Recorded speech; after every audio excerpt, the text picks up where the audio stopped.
Hi, I'm Gail Street. In 2006, Paths to the Present presented a series of episodes about Montgomery County's Great Road. That's Route 355 to us today. A lot of history happened along that major artery, and we want to rerun that series for you. Because the series is a few years old, some of the people interviewed have moved on to other positions. Also, in a few cases, the structures presented have been altered. But regardless, this series of shows gives you a sense of just how much history happened up and down this corridor. So, without further ado, let's follow again the Great Road.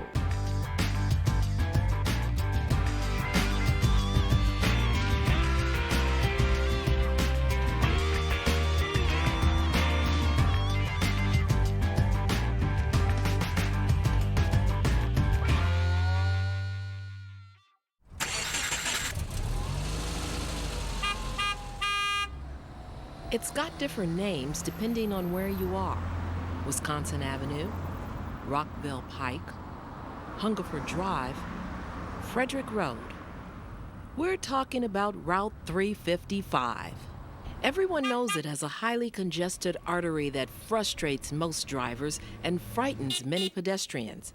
It's the most heavily traveled road in this county, and because of that, many go to great lengths to avoid it. From the very beginning, the road has been a landmark in Montgomery County. It got its start as a Native American trail, crisscrossing streams through woods and open spaces. Later, it came to be called the Great Road by the farmers who sent goods down to the port of Georgetown. Today, a drive up 355 reveals the extremes of urban, suburban, and rural landscapes. So sit back as Paths to the Present spends a year traveling the Great Road. I'm standing alongside Rockville Pike near Wooten Parkway. All around me are shopping centers, auto dealers, restaurants, and traffic. It's hard to picture the landscape in earlier days. Back then, the towns along the Great Road were tiny, with long stretches of farmland and woods in between. More than a century ago, the land you see here was part of the Dawson Farm. Over time, Rocky Glen, as it was called, grew to some 500 acres and stretched from the Pike west to Seven Locks Road. The farm's two homes have been preserved. The Gothic-style farmhouse dates to 1874. In 1913, the family built this prairie-influenced home. Back then, without all these buildings in the way, the front yard stretched all the way to the Pike. Adjacent to Rocky Glen, on land originally owned by the Dawsons, was the location of Montgomery County's first fairgrounds. Today, it's the location of Richard Montgomery High School, but for nearly a century, that spot drew farmers and city folk alike. The Montgomery County Agricultural Society organized in 1846, holding its first fair in September of that year. It was a place to learn about new techniques, the latest equipment, and to socialize. Over the years, the fair grew in size and appeal. A wooden grandstand was added for viewing events like harness racing and plowing contests. The Great Depression, as well as a ban on horse betting, caused the fair to fold in this location in 1932. Today, the spot where Veers Mill Road meets the Rockville Pike is known as the Mixing Bowl. It's a crossroads that goes back centuries. It's also one of the reasons why Rockville is here in the first place. To understand the city's roots, we enlisted the help of Eileen McGuckian, Executive Director of Peerless Rockville and the author of Rockville, Portrait of a City. We started our tour in the cemetery adjacent to St. Mary's Church. Well, Rockville is a crossroads community. That's what really got it started in the 1750s. The colonial settlers who came along here, they started settling here in the 1750s, having their land grants, bringing their slaves, bringing what they needed to start their tobacco plantations, and started the community. By the 1760s, there is a town or a village in the middle of this, and it's tiny. You have to imagine tiny. And people came all the way from the tobacco farms way up in the northern part of Frederick County. They came through what is now known as Rockville, and they went on down to the tobacco ports, both in Georgetown, along the Great Road, and along the Bladensburg Road to Bladensburg, where the Anacostia River had the port there. again, taking their products to market. They also went to Great Falls from this center. They also went out to Monocacy in the upper western part of the county. And when the Port of Baltimore got started, they went to Baltimore. So where all these roads cross, the town of Rockville grew up, and this happened by the 1770s. Churches were a part of Rockville from the very beginning. St. Mary's Catholic Church was built in 1817 and is the oldest continuously operating church in Rockville. And along with the church came a cemetery. Some of these graves date to the 18th century. A more recent arrival is F. Scott Fitzgerald. Originally, he was laid to rest in the Rockville Cemetery off Baltimore Road. However, his remains were moved here in 1975 to be near his family. On the opposite corner, a new Richard Montgomery High School is being constructed. It will replace an already existing school. There's been a public school in Rockville since 1860, but the building used to be in a different place. The public school in Rockville was located at the corner of East Montgomery and Monroe Streets, so in the center of town. And that was the elementary school, what we know today as a junior high or a middle school, and then as many grades as the public school system went up to, 10th grade, 11th grade, eventually 12th grade. Every kid's dream, in 1940, that school burns down. And so the high school specifically is looking for a new school. And in 1942, they ended up relocating on what had been the county fairgrounds. And that started in 1942, and there has been a Richard Montgomery High School on this site ever since. Today, this triangle of land between the Pike and Veers Mill is known as Veterans Park. But for most of the 20th century, Lewis and Edgar Reed operated their Dodge dealership here.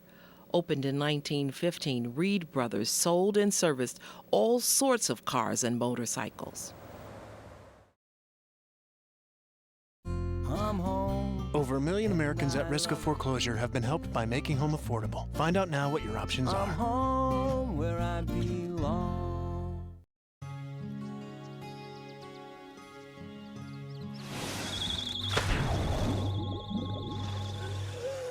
You can never know which pool safety step will save a life. Until it does. No matter how safe you feel, adding multiple safety steps can mean the difference between a close call and a call to 911. Simple steps save lives. To learn some new ones, visit poolsafely.gov.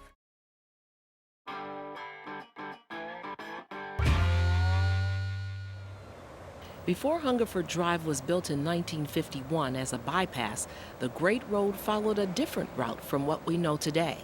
Just beyond St. Mary's Church, the road took a slight jog to the left.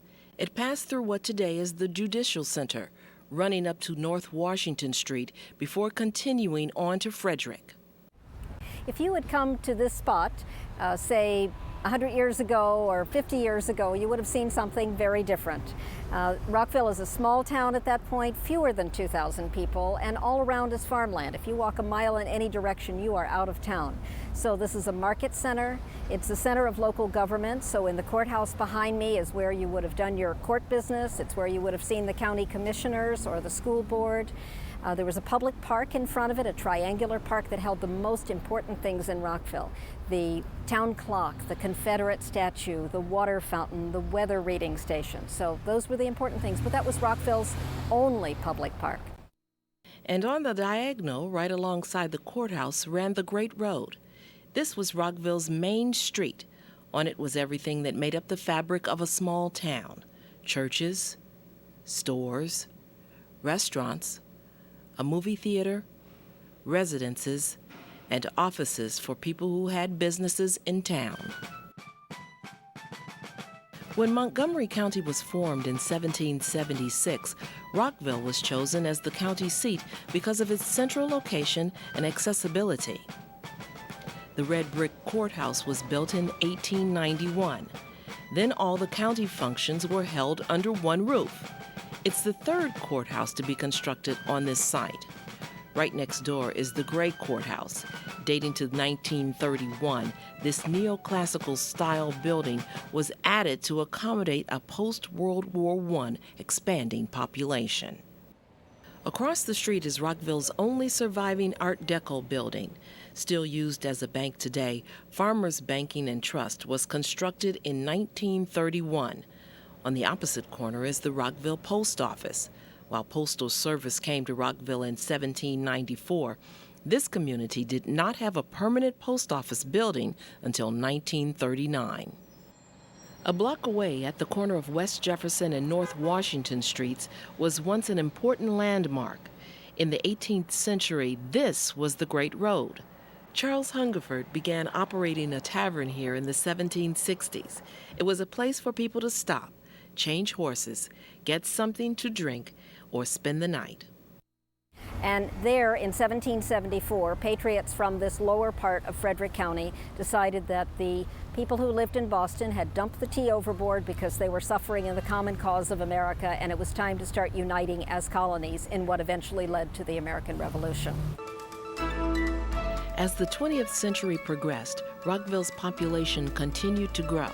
By the 1950s, the popularity of the automobile had taken its toll on the city.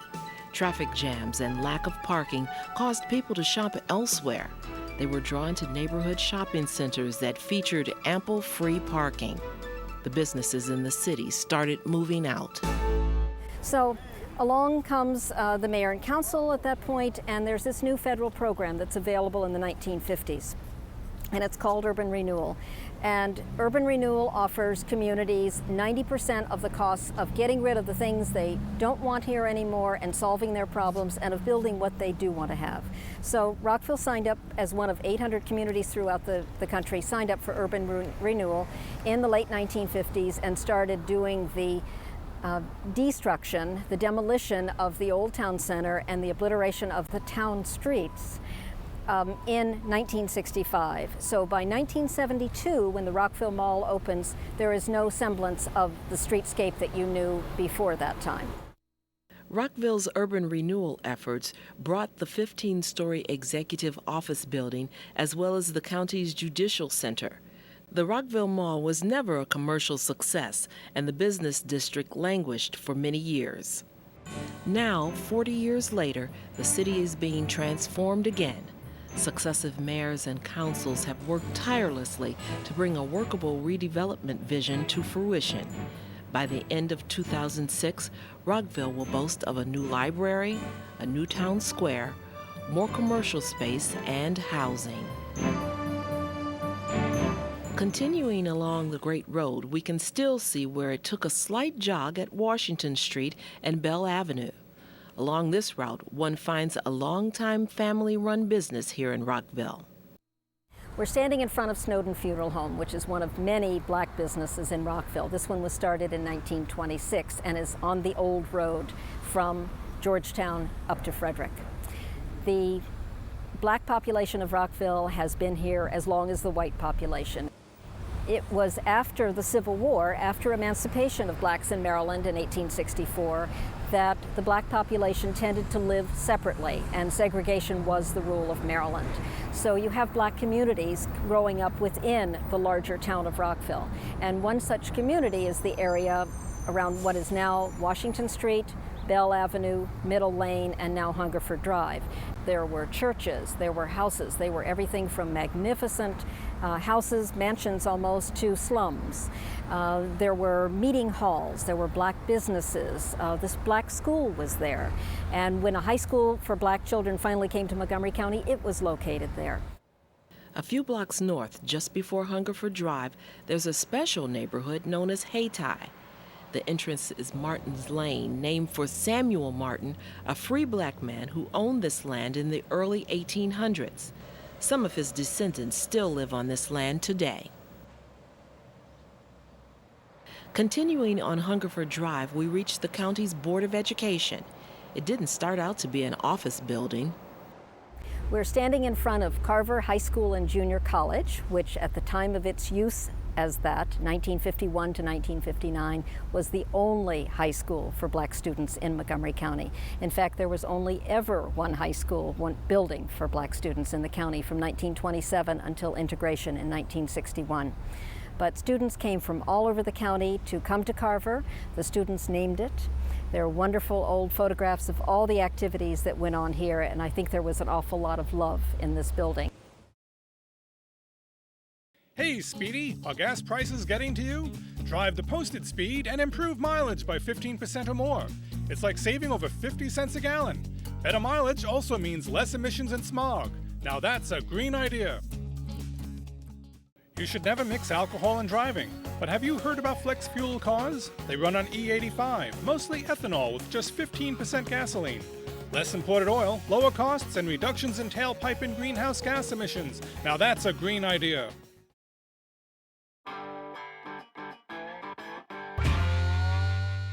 As we continue our trip northward along Route 355, we come to the Rockville campus of Montgomery College.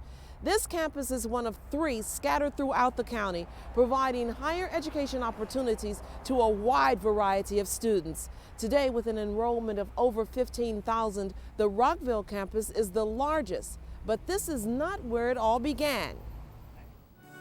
The 1946 Board of Education first envisioned a junior college for Montgomery County. The school opened that same year, sharing space with BCC High School. 2 years later, their first commencement was held at Leland Junior High. Within 4 years of opening, Montgomery Junior College became fully accredited, and it was time to find a campus of its own.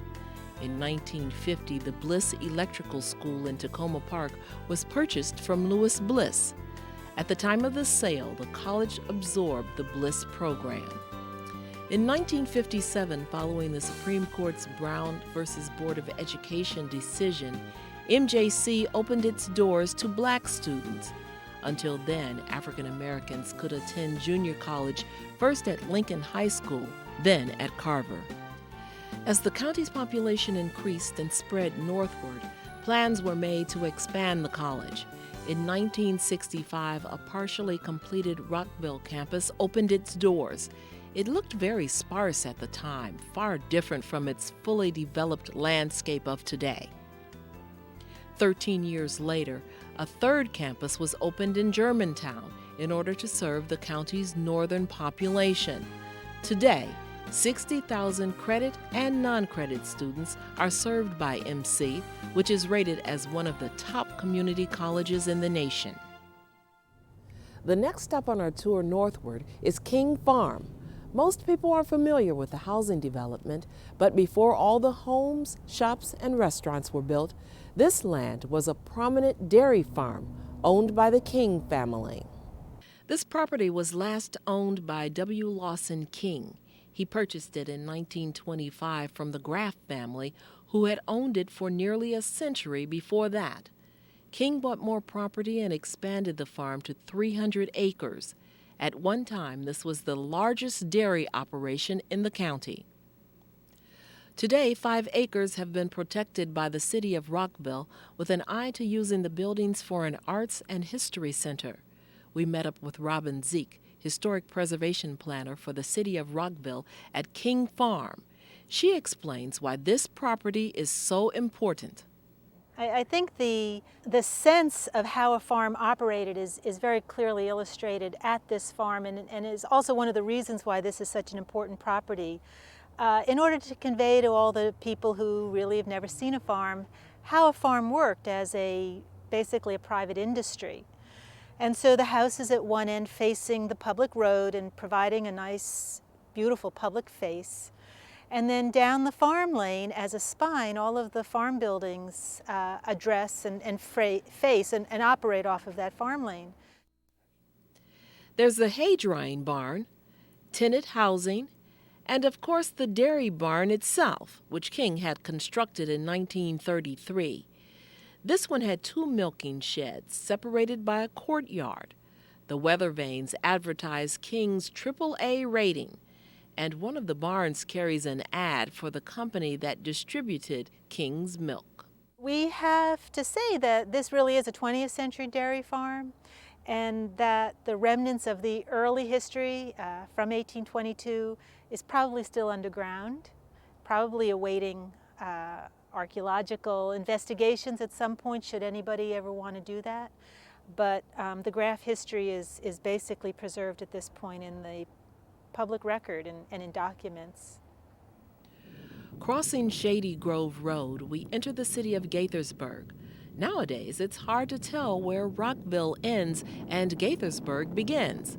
Judy Christensen is the historian for the Gaithersburg Community Museum.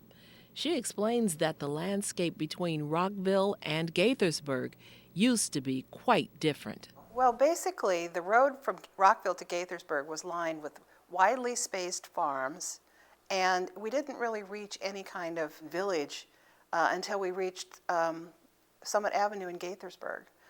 The road itself was a 2-lane dirt road, unpaved. It had some board planks laid across some of the ditches so people could cross the street, and that's about as good as it got. The Casey Community Center provides a colorful entree into Gaithersburg today. It's now a place where residents gather for special events, classes, and meetings, but it too began as a farm. The property, which now has the Casey Community Center, started out as a farm around 1800. The house was built in 1807 by the Magruder family. It was sold later to a man named Lemuel Clements. And later, after he sold it, his family sold it to Eugene B. Casey. And it was Casey that actually built this modern sanitary dairy barn in 1938. It housed, I think, 60 cows and produced 300 gallons of milk daily. But as that area began to develop around it into apartments and houses, dairying is not very compatible with close residential use, so it basically turned into a NIH animal research laboratory. And Mr. Casey leased the barns and some of the property, about 3 acres, to NIH for $1 a year. They had research animals housed out there, and that was the prototype for their animal research station up in Poolesville.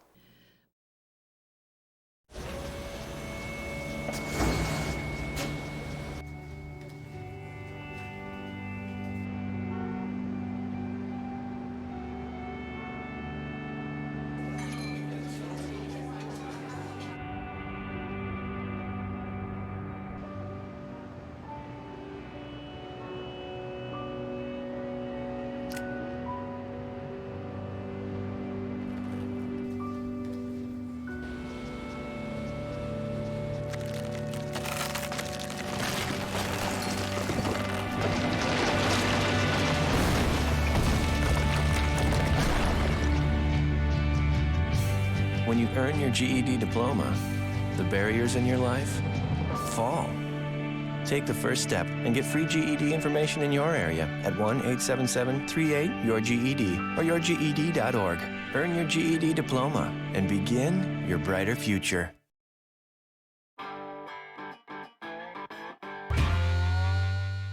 Moving up the Pike, we find a large park that today features a fitness center, a skate park, a miniature golf course, and an aquatic center. Looking back, this land is important in the history of Gaithersburg. Well, our earliest community in Gaithersburg was actually Logtown, and that was a subdivided parcel up right where Borer Park and Summit Hall Farm are today. It was subdivided in the 1770s, was inhabited there for quite a while by about 8 families, and there were half-acre lots and streets, and there was actually some business. There was a tannery, a leather tannery, and some logging that went on there. Early Logtown resident John DeSellum expanded his land and platted Summit Hall Farm.